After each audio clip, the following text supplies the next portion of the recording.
Following that original segment with Tiffany and Charlotte, I was extremely concerned for how Tiffany was going to rebuild and gain some momentum going into Mania. And she did exactly what needed to happen. Because following that segment weeks ago, the entire internet was on Tiffany's ass. I was on Tiffany's ass. I'm just saying, this is bad. And a lot of comments referring to her NXT title run. They're saying we need this Tiffany back. And also, I watched some content creators. They're saying, Tiffany, she got to do some wild shit like bring up Andrade to dig herself out of this hole. Because the way Charlotte was cutting her off, and it seemed like it was a bit off script because Tiffany looked very flustered, she gonna have to respond with that same exact energy, because the only way to get that lick back is with a promo of her doing the same thing. And this shit was even worse, bro. It was very personal, and this shit got off the rails. I see comments saying that was not planned, and I'm 99% sure that was very unplanned. I can't see them scripting it just like that, because the reactions themselves felt very genuine, man. So I'm going to get to this promo and do who I think was right and wrong in this situation. First, when they both come out, Charlotte says, that's power. And Tiffany says, it's Tiffy time. And Charlotte says, oh, that's cute. So nothing too crazy. Charlotte says her little first part, and then Tiffany starts her promo in response. Immediately gets the crowd on her side, starting with telling Charlotte that the real battle's between her and the fans, and that's a battle you will never win. Great. Pandering, who cares? But that's how you get these niggas riled up, and that was perfect. Where I think the interview got off the rails is when she said the talk show comment. Like, you're crying on some boo-hoo talk show. So which one is it, Charlotte? You could see her getting a little flustered and confused. I just noticed the body language, and it just kept getting worse and worse from that point. Throughout the rest of the segment, Tiffany was just on her ass, bro. Calling her a Nepo baby. Saying she's always going to be second to Ric Flair. But that's something we've heard before, and Charlotte responded with that. But the talk show comment saying you're going to be alone outside of the ring.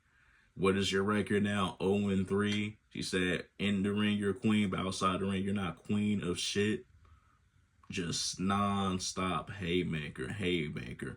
And just looking back at Charlotte's responses, all we got was her mocking Tiffany's voice, her calling herself a Nepo queen, which I just can't rock with. That's not hard to me. Maybe for other people that might be hard, but whatever. And she did not do a good job of calming that crowd down. I understand it was hostile and it was on Tiffany's side.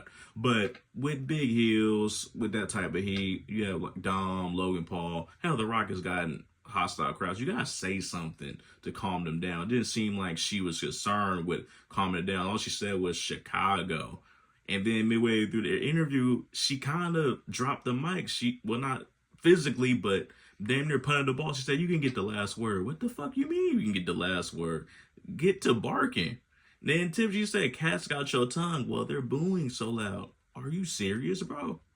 No fucking way.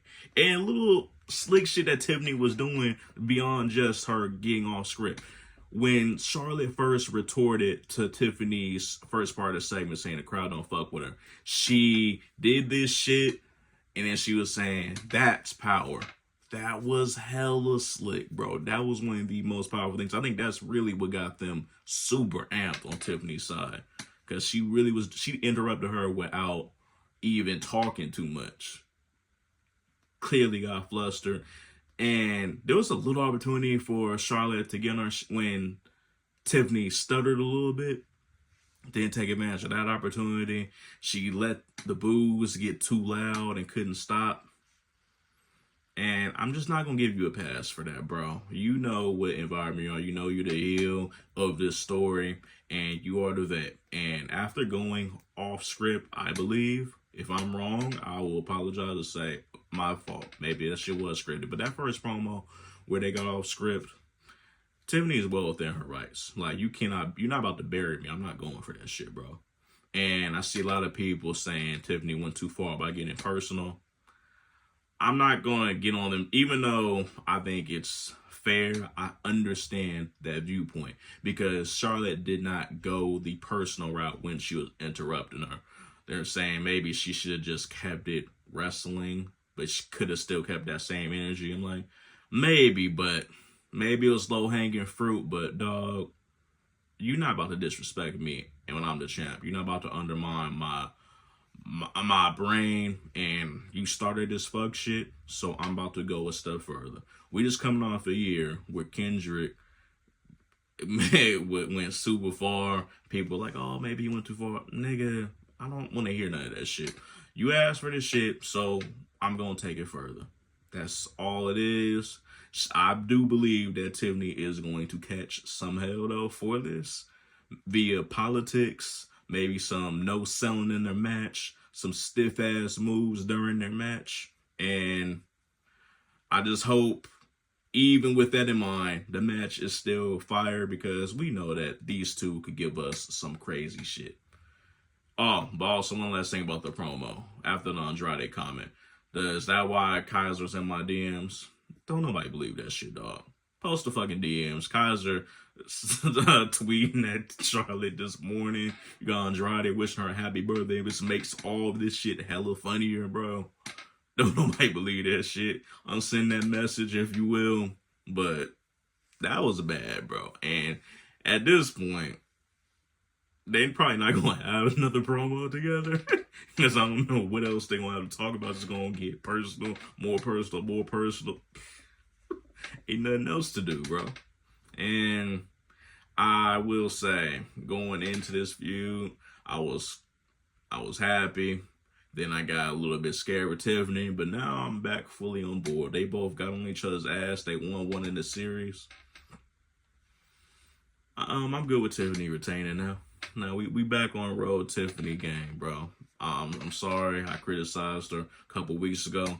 I just needed to put some motivation into her. She saw the moment and she did not shy away. And even though that backstage thing with her and Charlotte was a bit awkward, in a live audience where the lights was the brightest, she was on point. And we need that energy for every fucking thing. When you was 25, you was doing volleyball, drinking your daddy's basement, and I'm about to go into Mania as the champ.